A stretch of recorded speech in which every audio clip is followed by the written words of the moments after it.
আল্লাহ রাব্বুল আলামিন পবিত্র কোরআনে জিনা এবং ব্যভিচার থেকে সতর্ক থাকতে বলেছেন। জিনা এবং ব্যভিচারকারীদের জন্য রয়েছে পবিত্র হাসর ময়দানে কঠিন শাস্তির ব্যবস্থা। আল্লাহ তাআলা পবিত্র কোরআনে উল্লেখ করেন, ব্যভিচারিণী নারী এবং ব্যভিচারী পুরুষ তাদের প্রত্যেককে 100 করে বেত্রাঘাত করো।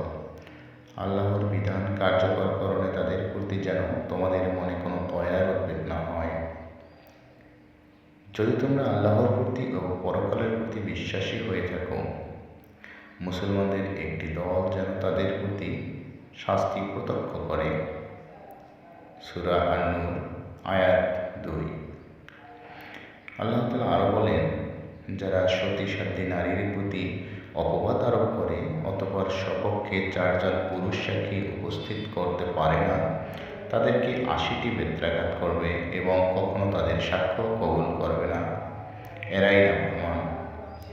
অতঃপর কিন্তু যারা এরপর তওবা করে এবং সংশোধিত হয়, আল্লাহ পরম ক্ষমাশীল এবং পরম মেহেরবান।